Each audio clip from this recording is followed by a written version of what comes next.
Bonjour à tout le monde. Un excellent sabbat. C'est toujours un privilège puis une joie de pouvoir participer à la Sainte Convocation qui fait partie de l'Assemblée de sabbat comme la Bible nous montre. Aujourd'hui, dans le message, je vais vous parler d'une activité quotidienne, essentielle et vitale pour quelqu'un qui est appelé par Dieu à le servir maintenant en préparation du retour du Christ. Le titre de mon message, « Se nourrir de la parole ». Se nourrir de la parole. Matthieu 4, verset 4 dit ceci. « L'homme ne vivra pas de pain seulement, ce sont les paroles du Christ, mais de toute parole qui sort de la bouche de Dieu. » Alors comprenez-vous que pour vivre de toute parole qui sort de la bouche de Dieu, il faut d'abord connaître ce que la Bible dit, tout simplement. Et c'est pourquoi il nous faut chaque jour étudier la parole de Dieu pour l'approfondir, la connaître davantage, en vivre, c'est ce qu'il dit ici, pour la comprendre mieux. Et plus on la met en pratique, plus Dieu nous donne de la comprendre. C'est de la façon avec laquelle Dieu comprend. Dieu nous aide, Dieu nous montre le chemin. Et les paroles de Dieu, elles ont été mises en écrit dans la Bible. Et Dieu s'est arrangé, comme on a expliqué dans un autre sermon, pour que ces paroles parviennent jusqu'à nous, même ce qui a été écrit dans l'Ancien Testament depuis des milliers d'années. Quand le Christ a enseigné à ses disciples comment prier, de quoi on peut parler à Dieu, un des éléments de sa prière, c'était demander à Dieu qu'il vous donne quotidiennement le pain quotidien. C'est vrai pour le pain physique. Mais oublions pas une chose, c'est vrai également sur le plan spirituel. Le pain spirituel duquel on doit se nourrir, c'est la parole de Dieu. Ce sont des informations précieuses qu'on ne peut pas trouver absolument ailleurs, à aucun endroit qui peut exister. Seule la Bible peut nous donner les informations pertinentes au plan de Dieu, à sa nature, à ce qui attend les êtres humains dans le futur. Il nous le montre par ses prophéties, de sorte que l'Église de Dieu peut annoncer d'avance les choses qui s'en viennent, parce que Dieu révèle à ses serviteurs les choses qui viennent. C'est pourquoi, pour connaître Dieu et développer graduellement son caractère, il nous faut connaître sa parole intimement, de façon personnelle, de façon régulière. Et on n'aura pas fini d'approfondir sa parole tant que le Christ ne sera pas revenu. Et même après, on comprendra sans doute d'autres dimensions qu'on n'a pas pu saisir avant. Parce qu'on ne peut pas tout comprendre. Mais Dieu nous donne de comprendre ce qu'on a besoin de comprendre pour aller vers la vie éternelle et pour nous préparer au retour du Christ. Vous savez, dans notre ancienne organisation, là, il y a plusieurs personnes qui se sont contentées de réchauffer un siège à l'Assemblée. Et dans plusieurs cas, je sais, plusieurs n'étudiaient pas leur Bible réellement. Ils étaient là, ils étaient contents d'entendre ce qu'ils entendaient, ne mettaient pas vraiment en pratique les choses et n'étudiaient pas vraiment la Bible. Et c'est une des raisons pour lesquelles un si grand nombre sont tombés quand l'apostasie a frappé l'Église dans l'histoire. Parce qu'ils n'étaient pas solidement ancrés sur le Christ, sur la parole de Dieu. Ça nous prend une certaine discipline pour le faire. C'est un choix. Il faut décider de le faire, puis ensuite de le faire régulièrement chaque jour. Et si on le fait, on apprend à connaître Dieu. Et on apprend à savoir qu'est-ce qu'il veut qu'on fasse et comment il veut qu'on vive. Dieu déclare par Jésus-Christ dans Luc 11, verset 28, « Heureux plutôt ceux qui écoutent la parole et qui la gardent. » Ceux qui écoutent la parole et qui la gardent. Voyez-vous, il ne s'agit pas seulement de l'écouter ou de l'entendre ou de la lire de façon distraite. Il faut la garder. Ça veut dire quoi, la garder? La garder dans notre vie pour en vivre. Sans ça, ça n'a aucune valeur. C'est comme si je ne la connaissais pas. Je sais dans mon esprit intellectuellement, mais je ne le sais pas dans ma façon de vivre. Il faut la mettre en pratique, la parole de Dieu, dans la mise en pratique de ses lois, de ses commandements, en observant ses sabbats et ses fêtes. Et ce faisant, on développe la perspective de Dieu et on développe son caractère. Et ça ne peut pas se faire sans connaître la parole de Dieu. Ça ne peut pas se faire sans connaître la parole de Dieu. C'est pour ça qu'il est écrit dans Romains 10, verset 17. La foi, la vraie foi, vient de ce qu'on entend, et ce qu'on entend vient d'où? De la parole de Dieu. Je reviens encore à ça. C'est pour ça qu'il faut que chaque jour, je me nourrisse de la parole de Dieu. Et même, je dois le faire personnellement encore, même après plus de 40 ans. Je dois continuer à le faire et je ne dois pas arrêter de le faire. Au contraire, ça m'amène à approfondir encore la parole de Dieu. Et c'est tellement encourageant parce que Dieu nous révèle d'autres choses. Et ça nous fortifie dans la foi. La foi vient de ce qu'on entend et ce qu'on entend vient de la parole de Dieu. La foi de Dieu ou la foi de Christ qu'on reçoit, ce n'est pas notre foi, c'est la foi du Christ, justement, et elle nous est donnée par Dieu et à travers notre étude, nos prières et la mise en pratique des lois de Dieu. Et c'est accordé à ceux qui s'appliquent à se discipliner pour étudier sa parole et pour en vivre. Rappelez-vous ce que l'apôtre Paul a dit à un moment donné à Timothée.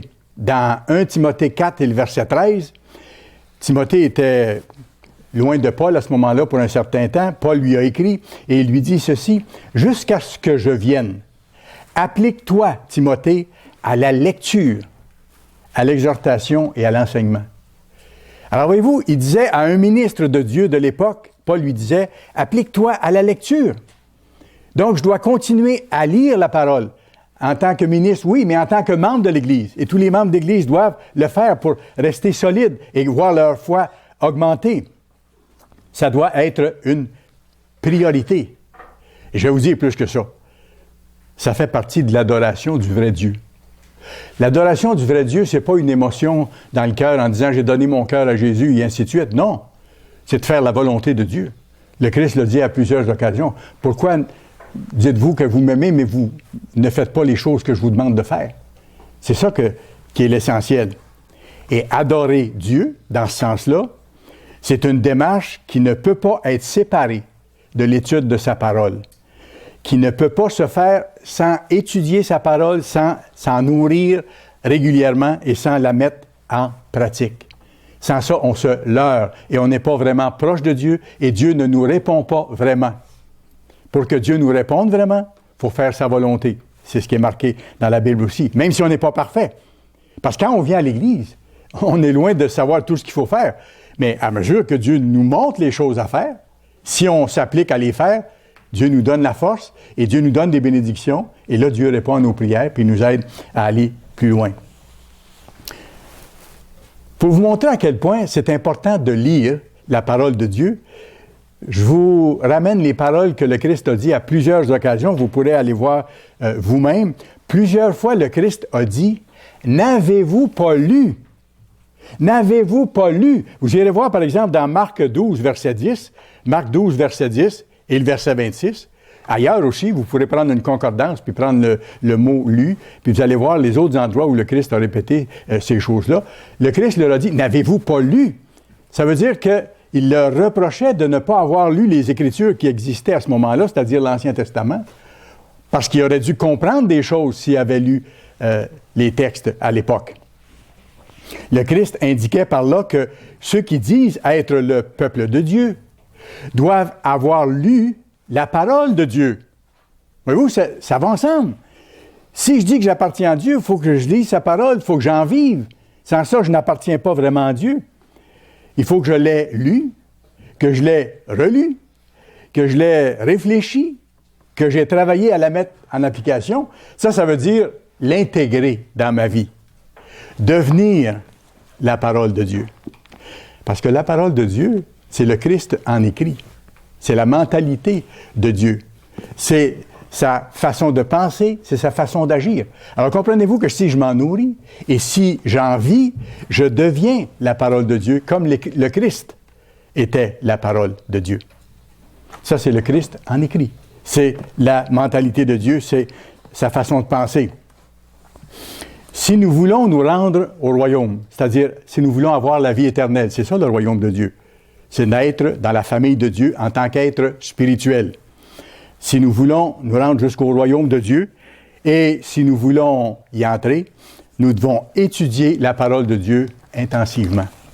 Ce n'est pas quelque chose d'à côté dans notre vie. Il faut que ça devienne une priorité. Plus on comprend les choses quand Dieu nous appelle à l'Église, plus on se rend compte qu'il faut que ça devienne un élément majeur qui fait partie de chacune de nos journées. Et M. Meredith nous dit parfois, puis je le répète, cette petite citation-là, le temps qui nous est alloué pour notre développement spirituel est beaucoup plus court que nous pouvons le penser. 1 Timothée, chapitre 3. 1 Timothée, chapitre 3. On va voir un passage important ici. 2 Timothée, chapitre 3.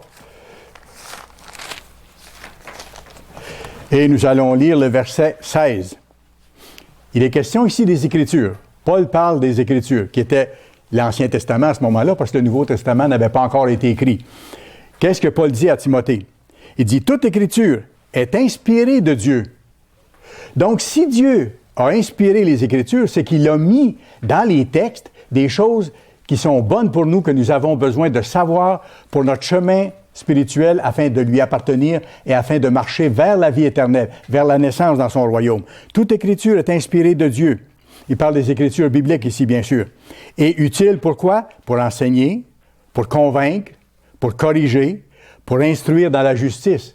Ça nous montre le chemin à suivre.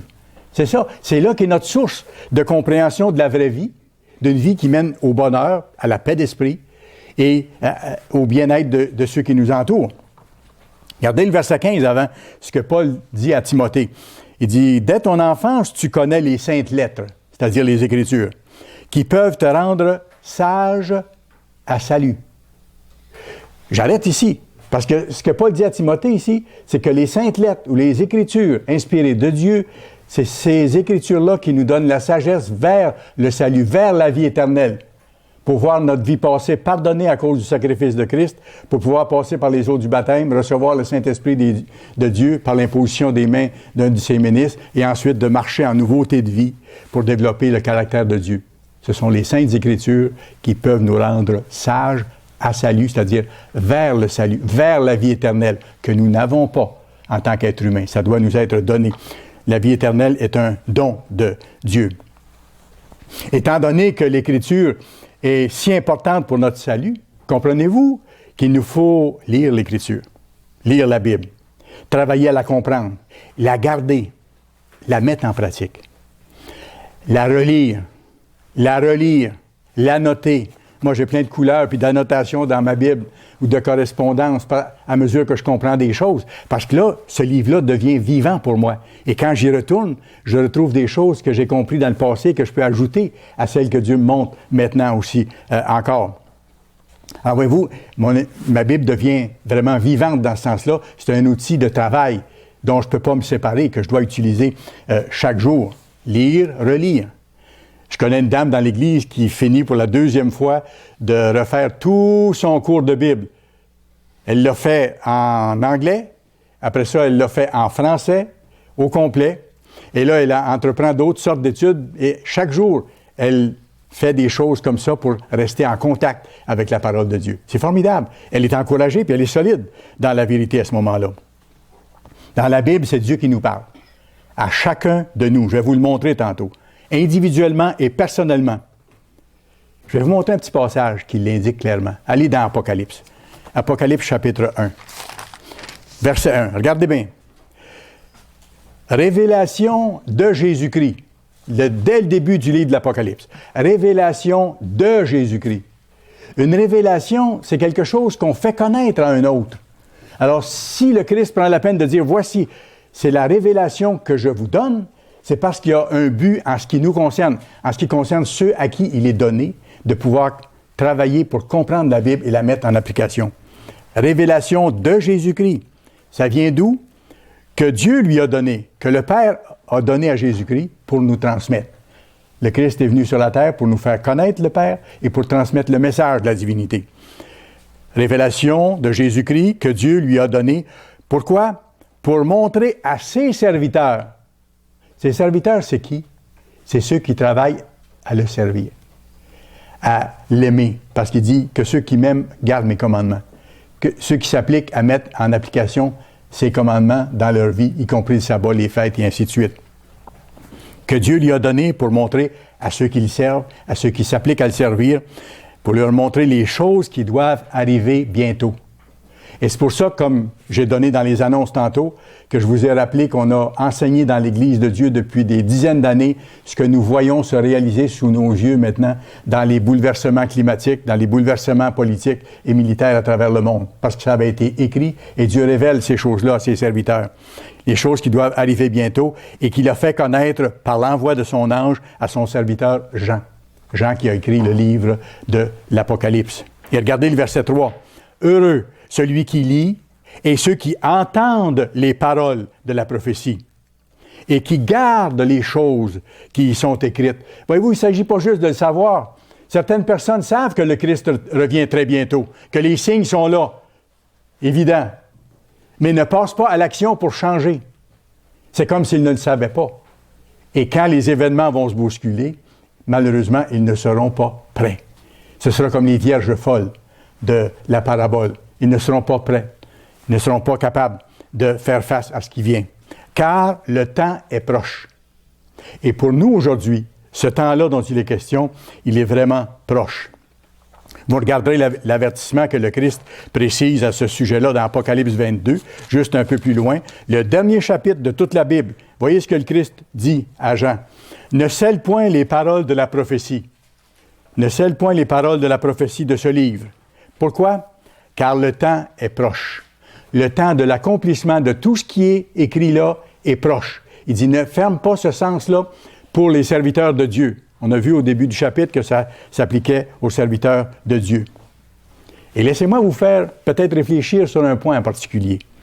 Le temps qui nous est accordé personnellement, individuellement, pour croire spirituellement, pour pratiquer de mieux en mieux les lois de Dieu, ce temps-là a une durée limitée.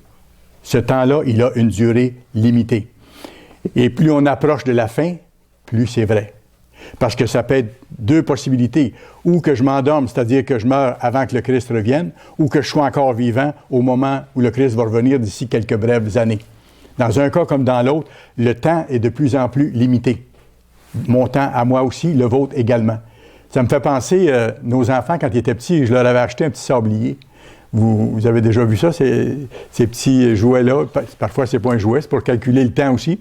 Mais c'était deux petites boules en verre avec un petit tuyau entre les deux. Et on le tourne et le sable coule d'une réserve à l'autre. Et ça peut prendre 5 minutes ou 2 minutes où il y a un temps calculé, là. Mais il y a un temps limité. Il n'y a pas plus dans le sablier que le temps qui est là. Et notre vie, c'est exactement pareil. Il n'y a pas plus dans ma vie que le temps qui me reste. Et vous, pareil. Et il n'y a pas plus dans notre vie d'ensemble que le temps qui reste d'ici au retour de Christ. Alors, comprenez-vous pourquoi je dois prendre au sérieux mon appel si je commence à comprendre les lois de Dieu, si je comprends sa voix, et si en plus j'ai été baptisé et je suis membre de son Église, le temps qui me reste est très important et je ne dois pas prendre à la légère l'appel qui m'a été adressé. Il faut que je me discipline pour étudier la Bible, me faire un programme. La Bible, c'est un guide de vie. Mais c'est pas seulement ça. C'est un guide pour être heureux parce que ça nous montre comment ne pas se faire mal et comment ne pas faire mal aux autres, comment faire du bien aux autres et comment être bien nous aussi. Et c'est un livre d'encouragement, c'est un livre de promesses de la part de Dieu qui nous dit les choses qui s'en viennent et quoi faire pour recevoir ces bénédictions. Vous savez, on ne peut plus simplement se permettre dans l'Église d'occuper une place, un fauteuil, d'attendre nonchalamment, de laisser passer le temps. Cette époque-là, elle est révolue. Elle est finie. Il faut être vraiment proche et prêt, proche de Dieu et prêt à affronter les choses qui viennent, pour avoir la force nécessaire, la foi nécessaire pour passer à travers. La meilleure façon pour ça, pour étudier la Bible, c'est de déterminer, de choisir un temps chaque jour. Le meilleur temps où on est en meilleure condition. Souvent, c'est en débutant la journée, pour prendre un temps précis, fixer un délai chaque jour pour retourner dans la parole de Dieu et faire une étude systématique. On peut aller chercher des outils pour s'aider aussi. On peut écouter des sermons. On peut prendre des brochures de l'Église. On peut prendre le cours de Bible, par exemple, et le faire régulièrement ou le faire un bout de temps, puis ensuite intercaler par d'autres choses, ou prendre un livre de la Bible, aller du début à la fin, ensuite le livre suivant. Certaines personnes le font, comme la dame dont je vous ai parlé tantôt. Mais il faut déterminer un temps chaque jour pour étudier la parole de Dieu et la faire nôtre. Je vous donne 3 exemples d'études de la parole de Dieu, de gens qui ont étudié la parole de Dieu et ce que ça l'a produit, les fruits que ça l'a apporté, les bénédictions que ça leur a apportées. Allez dans le livre d'Esdras, s'il vous plaît. Esdras, chapitre 7.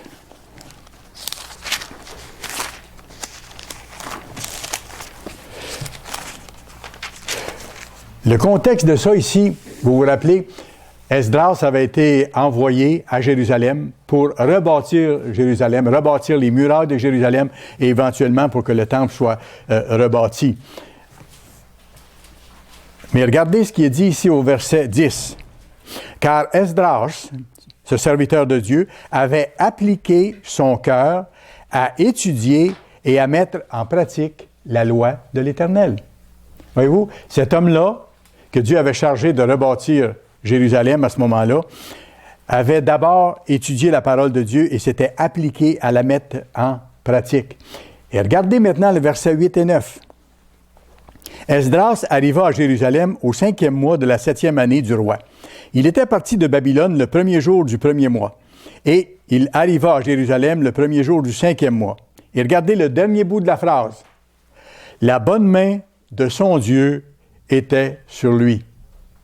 C'est-à-dire que le Tout-Puissant le bénissait, l'aidait, le protégeait, bénissait ce qu'il entreprenait. Mais pourquoi? On le voit dans les versets que je viens de vous lire tout de suite après.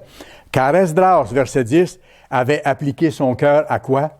À étudier et à mettre en pratique la loi de l'Éternel. Ça nous donne l'exemple à suivre. Voyez-vous, quelqu'un qui a pris à cœur d'étudier chaque jour les Écritures pour les comprendre, les mettre en pratique et pour servir autour.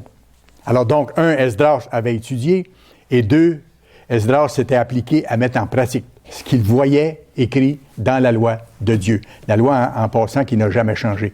Les 10 commandements de Dieu, ces fêtes, n'ont jamais changé et ils ne changeront jamais d'ailleurs. Certaines choses ont changé de l'Ancien Testament. Ça se comprend. Les sacrifices qu'on offrait à l'époque ont été abolis. Pourquoi?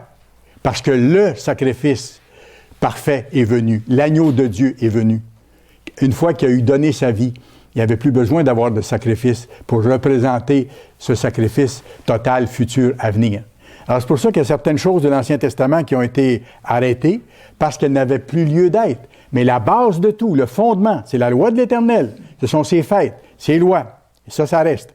Alors, Esdras avait étudié, il avait mis en pratique ce qu'il avait appris. Est-ce que vous voulez que la bonne main de l'Éternel soit avec vous? Moi, je le veux. Je le veux encore de plus en plus. Et je sais qu'avec les temps qui viennent, j'aurai besoin, et vous aurez besoin, que la bonne main du Tout-Puissant soit avec vous dans les temps qui viennent. On doit faire notre part pour ça. Si nous faisons ce que nous pouvons faire, ça c'est notre possible, au mieux, alors Dieu va faire ce que nous ne pouvons pas faire, l'impossible. Moi, je ne peux pas faire l'impossible, mais c'est marqué qu'à Dieu, rien n'est impossible. Mais Dieu va travailler avec vous, Dieu va travailler avec moi. Et toutes ces expériences-là qu'on fait en cours de route avec Dieu, quand on le voit nous répondre, quand on le voit nous donner de comprendre sa parole, qu'est-ce que ça fait? Ça renforce notre foi. Et plus notre foi est forte, plus on est proche de lui. Et plus on se sent en confiance, plus on a la paix d'esprit dont la Bible parle. Maintenant, je vous donne un deuxième exemple de l'étude de la parole avec les fruits que ça porte. Allez dans le livre des Actes, le chapitre 17. Pour vous donner le contexte ici, c'est que l'apôtre Paul avait été rejeté brutalement par les gens de la ville de Thessalonique et il s'est rendu dans une ville suivante où il a été mieux reçu par les gens lorsqu'il a annoncé la parole de Dieu. Acte 17 et le verset 10. Aussitôt, les frères firent partir de nuit Paul et Silas pour Bérée. Ils l'ont fait partir de nuit de la ville dont je vous ai parlé parce qu'on voulait lui faire du mal. Lorsqu'ils furent arrivés, ils entrèrent dans la synagogue des Juifs. Alors, voyez-vous, Paul est allé dans la synagogue pour prêcher comme c'était son habitude. Verset 11. Ces Juifs avaient des sentiments plus nobles que ceux de Thessalonique, la ville d'où ils venaient, d'où ils s'étaient enfuis.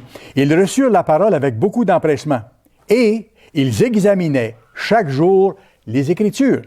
Ils examinaient chaque jour les Écritures pour voir si ce qu'on leur disait était exact.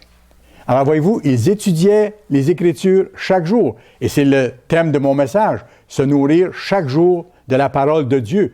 Eux le faisaient. Ça les a fortifiés. C'était positif comme approche. C'était pas pour contredire Paul, c'était pas pour s'opposer à Paul, mais c'était pour prouver par eux-mêmes ce qu'il y avait dans les Écritures. Ils avaient entendu l'explication de Paul, et ensuite ils allaient voir eux-mêmes dans les Écritures et disaient « Ouais, c'est ça qui est marqué ».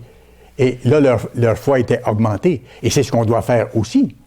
C'est ce qu'on fait lorsqu'on vient à l'Assemblée et qu'on prend des notes durant les sermons, qu'on revise nos notes après et qu'on approfondit les choses. Ça reconfirme. Et même quelque temps après, quand on revoit les mêmes choses ou les mêmes passages bibliques, ça renforce encore la chose qu'on a prouvée avant. Alors, ils n'ont pas simplement accepté ce que Paul leur disait, mais ils examinaient chaque jour les Écritures et de cette façon-là, ils se sont renforcés. Quels ont été les résultats de ça? Regardez au verset 12, on n'a pas besoin d'aller beaucoup plus loin. Plusieurs d'entre eux crurent. Dieu leur a accordé la foi parce qu'ils se sont mis à faire les choses comme Dieu voulait qu'ils les fassent. Dieu accorde son esprit à ceux qui lui obéissent. Acte 5, 32. Alors, plusieurs d'entre eux ont cru, ainsi que beaucoup de femmes grecques de distinction et beaucoup d'hommes. La foi vient de ce qu'on entend, et ce qu'on entend vient de la parole de Dieu. On revient encore à la même chose que je vous expliquais tantôt au début. C'est pour ça qu'on a besoin chaque jour de regarder la Bible de proche, de l'examiner, pas juste d'aller comme un journal, prendre le temps de l'étudier, de la comprendre, de voir des liens avec d'autres choses qu'on a vues dans d'autres passages de la Bible, de se mettre des petites notes de référence et ainsi de suite. Même moi, je colore ma Bible un peu pour noter les choses principales qui m'aident à comprendre le plan de Dieu et ainsi de suite. Alors, ça a été un des résultats, mais ça n'a pas été le seul résultat. Revenez à 11, le verset 11. Un des résultats du fait qu'ils faisaient ça, ces Juifs avaient des sentiments plus nobles que ceux de Thessalonique. Alors, voyez-vous, Dieu a inspiré ici l'auteur des Actes de dire que ces gens-là, parce qu'ils faisaient ça, parce qu'ils étudiaient les Écritures chaque jour, qu'ils prouvaient les choses, qu'ils avaient un caractère noble. Dieu leur donne un qualificatif de noblesse. Très encourageant. C'est le deuxième exemple que je vous donne du fait qu'on doit étudier notre Bible chaque jour, l'approfondir, et que ça donne des résultats. Troisième exemple que je vais vous donner maintenant. C'est quelqu'un qui a écrit beaucoup dans la Bible. Il a écrit 14 livres. Vous savez de qui je veux parler, c'est l'apôtre Paul. Ça va peut-être vous surprendre ce que je vais vous montrer. Mais je veux vous montrer à quel point les Écritures, la Bible, pour Paul, la Bible qu'il y avait à l'époque, les écrits de l'Ancien Testament, à quel point c'était important pour Paul et à quel point ça doit l'être pour nous, de même que le Nouveau Testament qui a été ajouté, y compris les écrits de Paul. Je vais vous donner cet exemple-là. Allez dans 2 Timothée, chapitre 4, s'il vous plaît.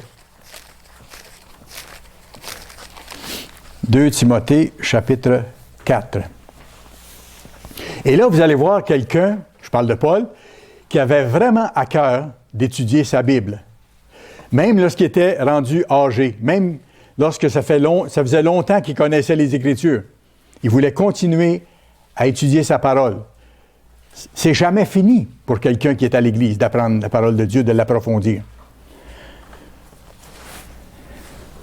Au moment où Paul écrit ce que je vais vous montrer dans 2 Timothée 4 ici, à ce moment-là, Paul était en prison. Il était déjà emprisonné et il savait que sa fin approchait. Il savait qu'il allait mourir peu de temps après ça. Alors, 2 Timothée 4, verset 6, Paul écrit ceci, « Car pour moi, je sers déjà de libation, et le moment de mon départ approche. » On voit par cette phrase-là que Paul savait qu'il allait mourir peu de temps après. Il était en prison, comme je vous dis, à ce moment-là. Bon, regardez maintenant ce qu'il a demandé. Paul était en prison et il demande deux choses. Par après, on voit au verset 13. Il dit, quand tu viendras, il a écrit à Timothée encore ici, il dit, quand tu viendras, Timothée, apporte le manteau que j'ai laissé à Troas chez Carpus. OK? Il dit, apporte mon manteau. J'ai laissé mon manteau là-bas, apporte-le. J'imagine que dans les prisons là-bas, il n'y avait pas chauffage central, il n'y avait pas confort absolu. Alors, Paul avait sûrement besoin d'avoir un manteau pour se réchauffer durant les nuits froides. Apporte le manteau que j'ai laissé à Troas chez Carpus. Et les livres, surtout les parchemins. Ça nous dit beaucoup, là, ici. Paul dit, apporte mon manteau et apporte les livres, surtout les parchemins. Et vous savez ce que c'était, ces parchemins-là? C'est que les textes de l'Ancien Testament étaient écrits sur les rouleaux, sur les parchemins. Il dit, apporte-moi ça, je veux avoir ça. Il était sur le point de mourir. Ça faisait un certain nombre d'années qu'il était dans l'Église et ça faisait longtemps qu'il connaissait les textes. Pourtant, il demande d'avoir les parchemins, les Écritures. Du fond de sa cellule glaciale, en tant que prisonnier, Paul demande deux choses. Paul demande d'avoir son manteau pour réchauffer son corps et il demande d'avoir les Écritures pour être capable de les étudier afin de réchauffer son cœur. D'être encore fortifié dans la foi pour être capable d'affronter les choses qui s'en venaient parce qu'il savait que son départ était proche. Parce qu'il savait qu'il allait passer par des épreuves majeures et qu'il avait besoin à ce moment-là d'avoir toute la force de Dieu. Maintenant, de qui est-ce que je parle ici? Est-ce que je parle de quelqu'un qui connaissait les textes depuis 2-3 ans? Paul avait grandi en étudiant les Écritures de l'époque, en étudiant l'Ancien Testament. Il avait étudié au pied du rabbin le plus en vue de l'époque, Gamaliel à l'époque. Alors, Paul avait grandi dans l'étude des Saintes Lettres. Il les connaissait depuis qu'il était tout petit aussi. Même, il était un des ministres réputés dans la religion juive. Il connaissait très bien les lettres. Il ne connaissait pas le vrai Dieu avant d'avoir été appelé, mais il connaissait les Écritures. Donc, ce n'était pas nouveau pour lui. Paul aurait pu dire, j'ai pas besoin apporte mon manteau. Pas besoin d'apporter les parchemins depuis que je suis petit que j'ai lu. Et surtout, depuis que Dieu m'a appelé, maintenant, je comprends le sens profond de ce que ça veut dire et je comprends maintenant le plan de Dieu et je comprends mon rôle. Donc, laisse les parchemins en arrière, j'en ai pas besoin. Malgré toute son érudition, malgré toutes les expériences extraordinaires qu'il avait vécues, malgré les miracles que Dieu lui avait donné de faire, et malgré le fait qu'il savait qu'il accomplissait la volonté de Dieu et qu'il était proche de Dieu, il dit, apporte-moi ma Bible. Apporte-moi ma Bible. J'en ai besoin. J'en ai besoin, il faut que je sois fortifié. Paul n'a pas dit, j'ai déjà lu ça, j'en ai pas besoin. Ou il n'a pas dit, ça fait longtemps que je suis dans l'Église, j'ai pas besoin de lire ma Bible. Et moi, je le dis aux plus anciens dans l'Église, ne faites pas l'erreur de dire, il y a longtemps que je suis dans l'Église, je n'ai plus autant besoin de lire ma Bible. J'ai tellement entendu ces versets-là nombre de fois, ou je les ai tellement vus nombre de fois, que j'ai moins besoin de les voir. C'est une grande erreur que de faire ça. Ne faites pas ça de grâce. Vous qui êtes dans l'Église depuis 20, 30, 40 ans et même davantage, j'en connais ici, ne faites pas ça. Il faut être solide jusqu'à la fin, comme Paul. D'ailleurs, si vous vous rappelez, moi j'ai connu personnellement très bien, et plusieurs d'entre vous aussi, M. Dibord-Appartient, un évangéliste de longue date, qui est mort il y a quelques années, mais qui a été longtemps ministre de Dieu. Jusqu'au moment de sa mort, M. Appartient a lu sa Bible, il a étudié sa Bible. Même chose que M. Armstrong a fait dans le passé. On ne doit pas se penser solide parce que ça fait longtemps qu'on est dans l'Église. Il faut continuer le combat. Il faut continuer à se nourrir chaque jour. Il ne faut pas être négligent, absolument pas. Notre croissance spirituelle, ça a un rapport direct avec la qualité de nos études bibliques. Non seulement ça, mais notre croissance spirituelle et le fait d'être capable de passer à travers des épreuves qui approchent, ça a un rapport direct avec le fait qu'on soit proche de Dieu ou non, avec le fait qu'on se nourrisse chaque jour de sa Bible ou non, qu'on le prie chaque jour ou non. Si on ne fait pas ça, on est en danger. Aussi simple que ça, je suis honnête avec vous, je vous dis tel quel. J'ai vu dans le passé des gens tomber de l'Église, après même un certain nombre d'années, parce qu'ils ne mettaient plus en pratique ces choses-là. Parce qu'il savait, il avait déjà entendu. Il faut considérer notre appel comme précieux et il faut le considérer comme tel jusqu'à la fin et entretenir la flamme, ne pas laisser les choses diminuer. Parce que moins on se nourrit physiquement, qu'est-ce qui arrive? Moins on est fort, moins on est résistant, moins on est capable de faire de choses. Et sur le plan spirituel, c'est exactement la même chose. Moins je me nourris du Christ, de sa parole écrite, moins je comprends la perspective de Dieu et moins je suis capable de mettre en pratique les lois de Dieu. Avant de mourir, quand le Christ a prié son Père, lors de ce qu'on appelle sa dernière prière, on le voit dans Jean 17, verset 17, qu'est-ce qu'il a dit? Il a dit « Sanctifie-les » en parlant de ses appelés. « Sanctifie-les par ta vérité. Ta parole est la vérité. » C'est là qu'on trouve la vérité, pas ailleurs. La vérité concernant le but de la vie. Pourquoi on est là? Qu'est-ce qui nous attend? Qu'est-ce qui arrive après la mort? Quel est le plan de Dieu dans tout ça? Ta parole est la vérité.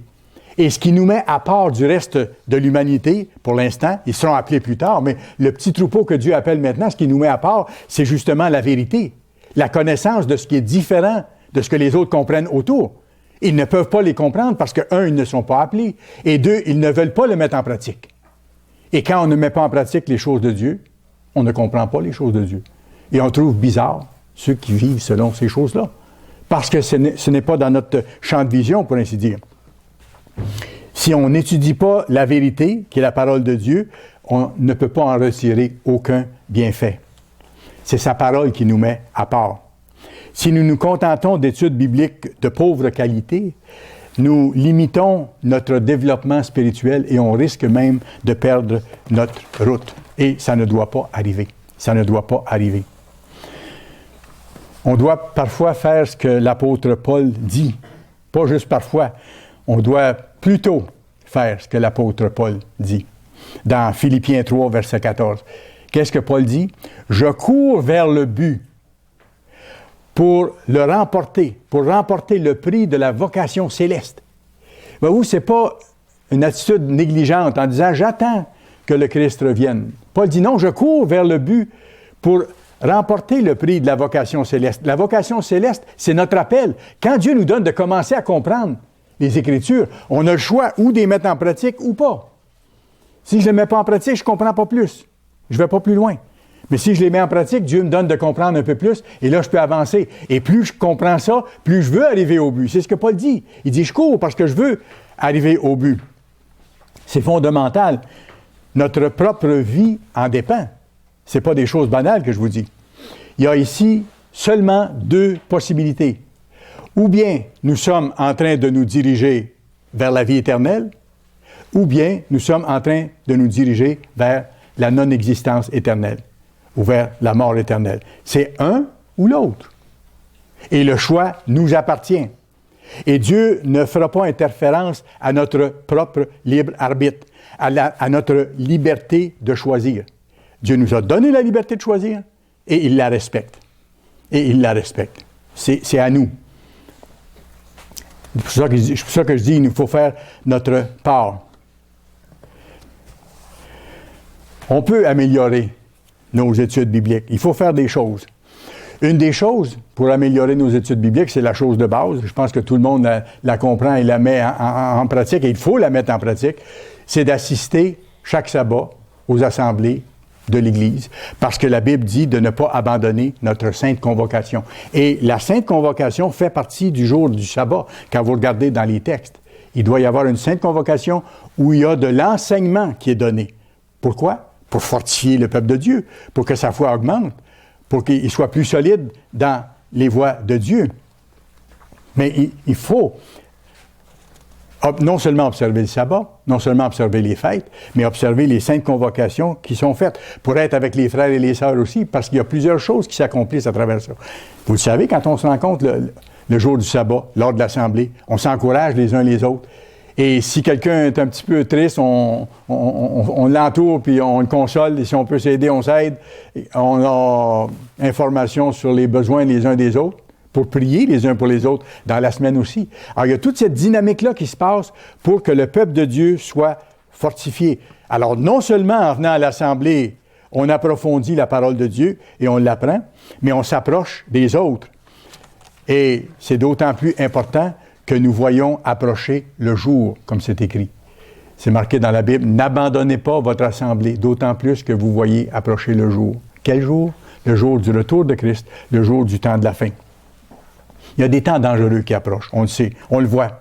Et il va falloir absolument être plus proches les uns des autres en tant que peuple de Dieu. Et bien sûr, être plus proche de Dieu aussi.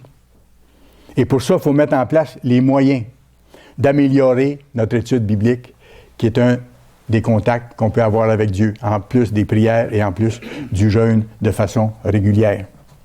Et pour y arriver, une bonne façon, c'est de déterminer, comme je mentionnais tantôt, un temps chaque jour, le meilleur temps qui vous convient, un temps suffisamment long pour faire vraiment une étude. Trouver une place pour être tranquille, pour être capable de faire une étude comme ça, et ensuite de vérifier, c'est-à-dire de diversifier les choses pour qu'on en soit encouragé.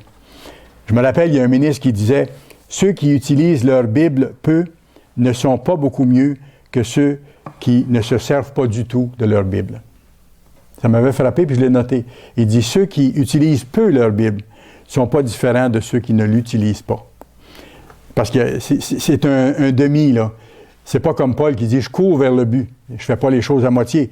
Si j'ai des études de Bible à faire, je les fais comme il faut pour en tirer le maximum du profit. » Si vous n'étudiez pas la Bible, c'est comme si vous n'aviez pas de Bible. Ça va un petit peu plus loin. Si vous n'étudiez pas la Bible, c'est comme si vous n'aviez pas de Bible. On oublie tout le reste. Il y a des petits outils maintenant. Je vais un petit peu plus loin en continuant le sermon pour nous aider dans nos études bibliques. Il y a des petits outils qu'on peut utiliser.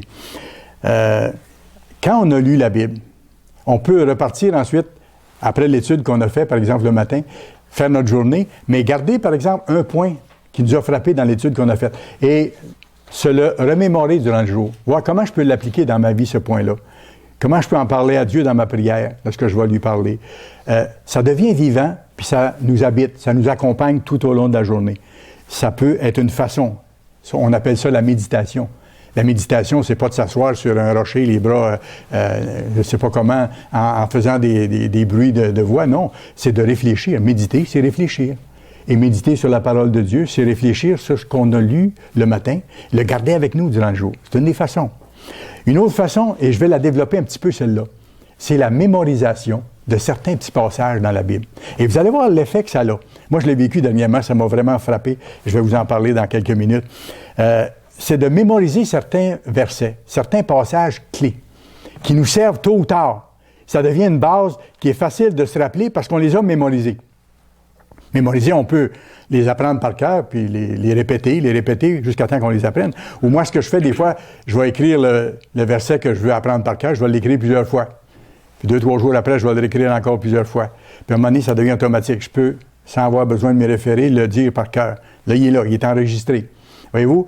Et si j'en ai besoin, je peux m'y référer. C'est comme si j'étais en train de lire la parole de Dieu, quand je le rappelle à mon souvenir parce que j'en ai besoin dans telle ou telle situation. Lorsqu'une écriture comme ça est emmagasinée dans votre esprit, elle devient alors disponible pour que le Saint-Esprit de Dieu, pour que la puissance de Dieu vous rappelle cette écriture-là et l'attire à votre attention lorsque vous êtes dans une situation où vous avez besoin de cet encouragement-là. Comprenez-vous? C'est qu'à ce moment-là, même si vous n'avez pas votre Bible en papier avec vous, c'est que dans telle circonstance, le verset va vous revenir à l'esprit et ça va vous aider à passer à travers tel problème ou telle situation. Et le Saint-Esprit de Dieu, Dieu se sert de sa puissance pour nous rappeler ça parce qu'on a pris la peine de mettre ça dans notre esprit et de vouloir le garder comme quelque chose de précieux. Et vous allez voir, ça fait toute la différence. Ça fait toute la différence. Dernièrement, j'ai vécu des expériences personnelles à ce sujet-là. C'est rare que je fais ça, mais je vous en parle. Je vous ouvre mon cœur, pour ainsi dire, là-dessus. Puis si ça peut aider quelques-uns, tant mieux. Vous savez, on passe tous des situations difficiles. Et les ministres de Dieu, la même chose. On est d'abord des membres de l'Église. Puis on a les mêmes combats que les autres à faire. On a les mêmes défis. Et parfois plus, parce qu'on doit avoir soin du troupeau aussi, comme Paul disait. Puis on doit prendre sur nos épaules aussi les problèmes des autres, puis essayer de les aider à passer à travers et tout ça. Donc, parfois, il y a des situations difficiles où on ne voit pas les solutions, comme ça arrive à tous les membres d'Église. Sentiment d'impuissance, ça, c'est une réalité humaine. D'ailleurs, il faut le reconnaître qu'on est impuissant parce que c'est seulement par la force de Dieu qu'on peut accomplir quelque chose. Ça, il ne faut pas l'oublier. Je me rappelle du passage en anglais dans Zacharie, quand Dieu dit « Not by might ». Pas par ta force, mais par ma force. C'est ça qui est marqué dans la Bible. Ça, c'est un verset, je ne l'ai pas appris par cœur, mais je ne l'ai pas appris mot à mot, mais j'en sais le sens. Et je le rappelle à mon esprit quand je me trouve devant une situation où il n'y a pas d'issue. Je dis à Dieu, c'est pas par ma force, je le sais, c'est par ta force que je vais pouvoir sortir de cette situation-là. Merci. Je ne sais pas comment, mais toi, tu le sais. Je te demande de m'aider à faire ta volonté pour que tu me répondes et que tu me donnes de passer à travers la situation. Alors, dernièrement, il y avait ces creux de vagues-là et des problèmes, des défis difficiles. Qu'est-ce que j'ai fait? La seule chose, la première chose qu'on doit faire, comme dans toute chose, à genoux, et demander à Dieu, prier Dieu. D'abord, demander à Dieu de nous aider à faire sa volonté, parce que c'est d'abord ça qu'on doit faire. Et après, dire, Dieu, j'ai tel problème, viens m'aider. Aide-moi pour ce problème-là. J'ai supplié Dieu. Demandé, supplié. Il a fallu que je prie plusieurs fois là-dessus. Demander de m'aider, demander de m'encourager. Et là, j'ai fait ce qu'on doit faire chaque jour. J'ai ouvert ma Bible. J'ai fait mon étude biblique. Devinez quoi? Il m'a amené sur un passage qui m'a électrisé parce que là, c'était ma réponse. J'ai eu la réponse, l'encouragement dont j'avais besoin. Dieu m'a guidé vers un passage qui m'a vraiment réconforté et qui a fait toute la différence. Et depuis ce temps-là, je me suis appliqué à l'apprendre. J'aime l'Éternel, car il entend ma voix, mes supplications. Là, je sais juste ce bout-là par cœur. Je le répète régulièrement. Je suis en train d'apprendre le restant. J'ai commencé à l'écrire. Je vais écrire le reste un peu plus loin parce que ça dit « Il m'a délivré de toutes mes détresses » et ainsi de suite à suite. Alors, moi, ça m'a frappé quand j'ai lu ça. Allons-y, vous allez voir. Je suis en train de le mémoriser, comme je vous dis. Psaume 116. Psaume 116. Et pour moi, ça avait encore là une importance symbolique encore plus grande parce que la route 116, c'est la route qui mène sur notre ferme de famille. Alors, pour moi, je dis, route 116. Ça, c'est juste humain, là. Mais ça m'a réjoui en même temps. Regardez le psaume 116. J'aime l'Éternel, car il entend. J'aime l'Éternel, car il entend ma voix, mes supplications. Voyez-vous que ce n'est pas un Dieu qui ne veut pas m'écouter. Il entend ma voix, mes supplications. Il sait ce que j'ai à vivre, les difficultés que j'ai à rencontrer. Il s'agit que je me confie à lui et que je lui demande de m'aider à faire sa volonté. Et il va faire la suite des choses. Ce qui est impossible à moi, lui, ce n'est pas impossible. C'est le Dieu de l'impossible. J'aime l'Éternel, car il entend ma voix, mes supplications. Car il a penché son oreille vers moi et je l'invoquerai toute ma vie.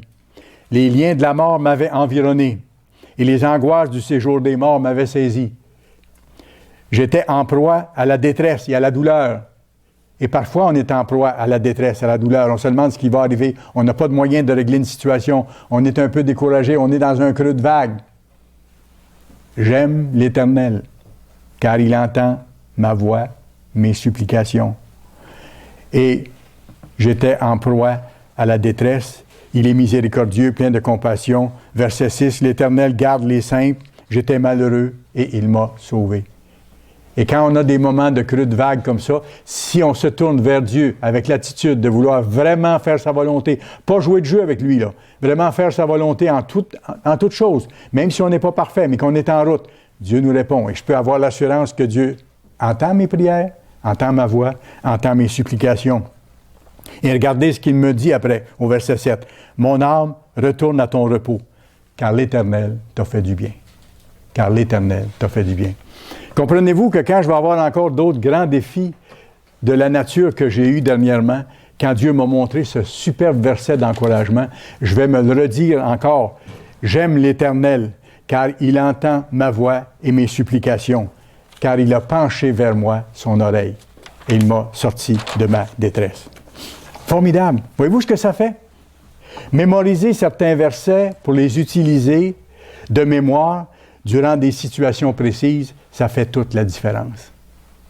Il y a plusieurs autres versets, peut-être que vous savez déjà, que vous utilisez, peut-être. Je vois des gens qui ont un sourire, et je les connais, je sais qu'ils en connaissent des versets par cœur et qu'ils les font venir à leur esprit. Toute chose concourt au bien de ceux qui aiment Dieu. Aimer Dieu, c'est mettre ses lois en pratique. Toutes choses concourent au bien de ceux qui aiment Dieu et qui sont appelés selon son dessein. C'est une autre écriture qu'on peut apprendre par cœur et qu'on peut se remémorer quand on a des situations difficiles. Toutes choses concourent au bien, même si ça semble une situation horrible au point de départ.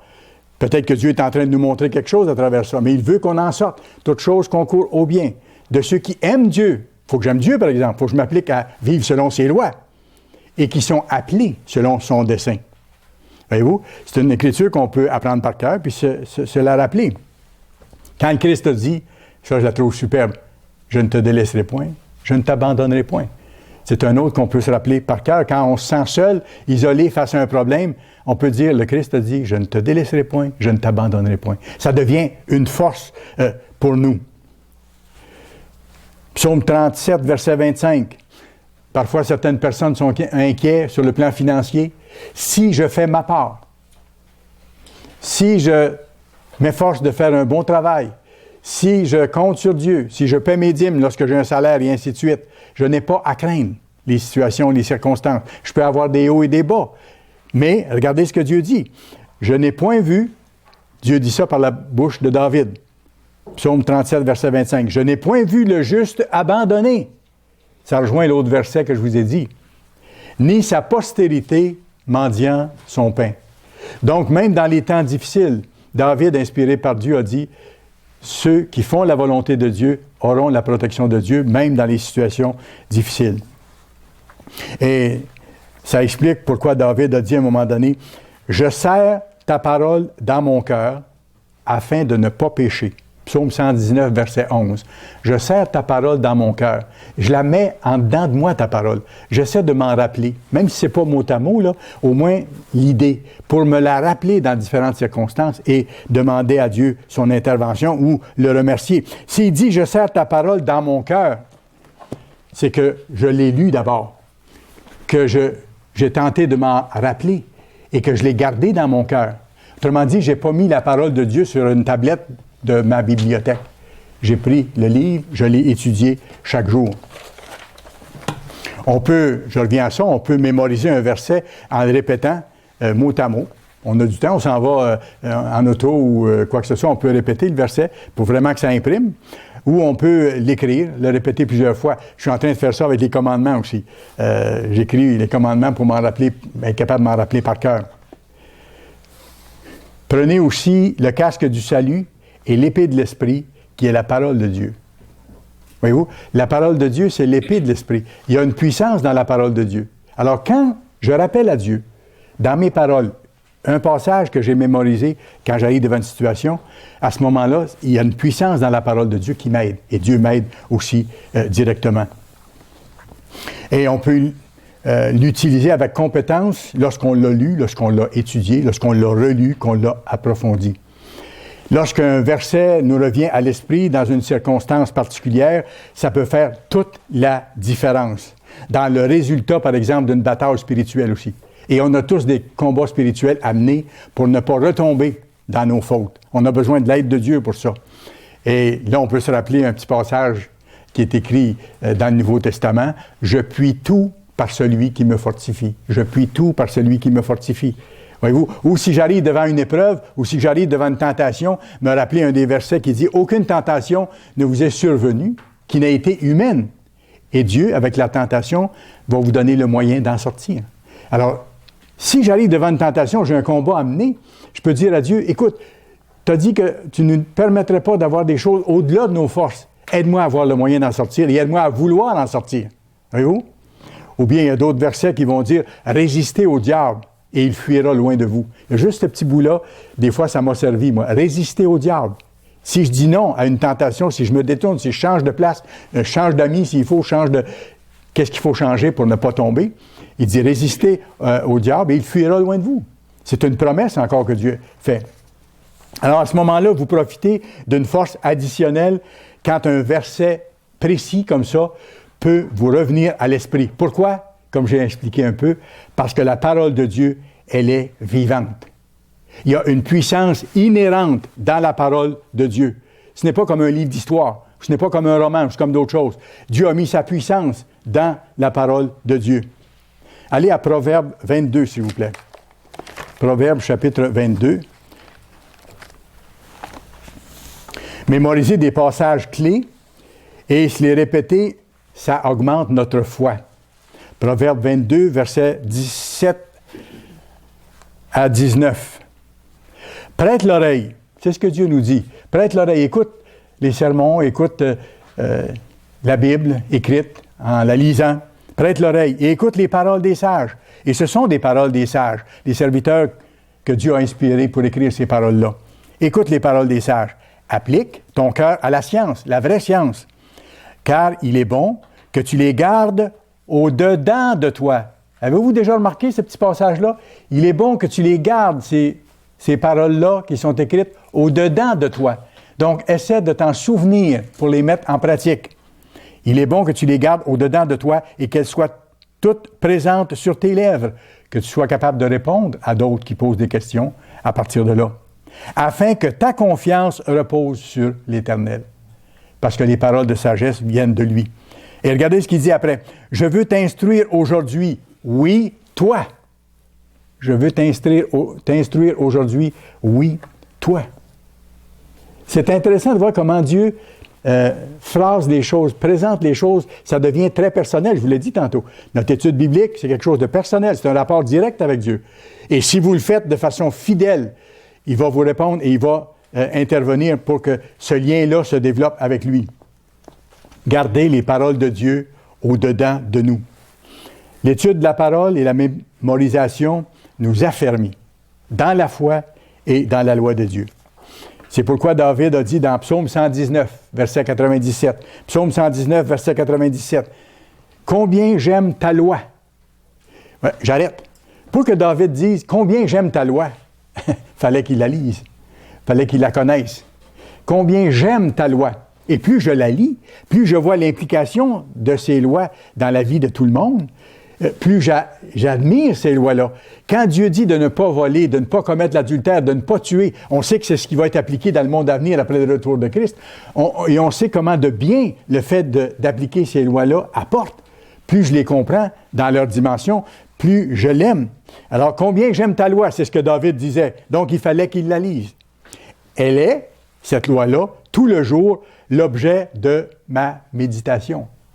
Alors, il l'apportait, pour ainsi dire, avec lui, dans ses pensées, dans les grandes lignes ou mot à mot, mais il pensait à la loi de Dieu, il la mettait en application. Maintenant, je vous donne un exemple rapidement, en terminant, dans le Nouveau Testament, de quelqu'un qui connaissait les Écritures, qui les avait apprises, lues, relues, approfondies, vérifiées. C'est l'apôtre Pierre. Première Pentecôte du Nouveau Testament. Vous irez voir dans Actes 2, versets 14 à 35. Je ne lirai pas le passage, mais vous pourrez le lire. Lors de la première Pentecôte, l'apôtre Pierre a fait un sermon éclatant. Mais vous allez voir que la plus grande partie de ce qu'il a dit, ce sont des citations de l'Ancien Testament, des Écritures qui existaient à l'époque. Ça veut dire quoi? Ça veut dire que pour être capable de faire un discours comme ça, Pierre les avait lus. Pierre avait lu ces Écritures-là, avait relu, avait intégré ces choses-là, les avait apprises. Et il a été capable d'en parler comme ça le jour de la Pentecôte. La parole de Dieu, c'est l'épée de l'Esprit. C'est l'épée de l'Esprit. Et il faut que cette épée soit disponible en nous, dans notre esprit, dans notre mémoire. Même si certains d'entre nous peuvent dire « j'ai pas une bonne mémoire ». Hein? J'ai pas une bonne mémoire, j'ai de la difficulté. Je vois quelqu'un qui sourit ici, qui est une candidate au manque de mémoire. C'est pas grave. Parce que, écoutez, ce qui compte, c'est que ce qu'on peut faire, on n'est pas tenu à l'impossible. Il faut s'appliquer à faire ce qu'on peut faire dans la mesure du possible. Je vous ai dit tantôt, Dieu va faire le reste. Quand vous aurez besoin de vous rappeler certaines Écritures, même si vous n'êtes pas capable de le faire de façon systématique, là, quand vous voulez vous rappeler certaines choses, quand une situation difficile va arriver, parce que vous l'avez appris, parce que vous l'avez revu, parce que vous l'avez relu, Dieu va vous la ramener à l'esprit. C'est marqué dans la Bible que l'Esprit va vous conduire dans la vérité. Et l'Esprit peut nous ramener dans la vérité qu'on a apprise également, même si on n'a pas une très grande mémoire. Il faut faire l'effort quand même de mettre ça ensemble. Et ça fait toute la différence. Et je vous dis que c'est vrai, surtout dans les temps difficiles qui approchent. Si vous étudiez chaque jour votre Bible, une bonne période de temps, si vous vous consacrez à ça, chaque jour, fidèlement, bravo. Et je sais que ça plaît à Dieu. Si vous ne le faites pas totalement, si vous le faites en partie, c'est bien, mais changez. Allez de l'avant. Et si vous ne le faites vraiment pas, moi je vous dis une chose, comme j'ai entendu de d'autres ministres, réveillez-vous. Parce que le temps est court. Réveillez-vous. Parce que vous ne pourrez pas, une fois rendu, avoir ce que vous n'avez pas acquis. Quand les temps seront plus difficiles et quand vous aurez besoin d'avoir toutes les armes pour être capable de faire face à ce qui va venir. Mais si vous avez étudié votre Bible chaque jour, si vous avez prié Dieu chaque jour, jeûné régulièrement, si vous vous êtes appliqué à faire sa volonté, Dieu va vous donner ce qu'il faut pour être capable de passer à travers. Si nous voulons nous diriger vers la vie éternelle, on n'a pas la vie éternelle en tant qu'être humain, mais Dieu veut nous la donner, veut qu'on naisse un jour dans sa famille. Si on veut se diriger vers la vie éternelle par l'Esprit de Dieu, il faut se nourrir chaque jour de la parole de Dieu. Le Christ a dit dans Jean 6, verset 63, et je termine là-dessus. Les paroles que je vous ai dites, c'est le Christ qui parle. Les paroles que je vous ai dites sont esprit et vie. Elles sont puissance de Dieu et elles sont le chemin de la vie éternelle.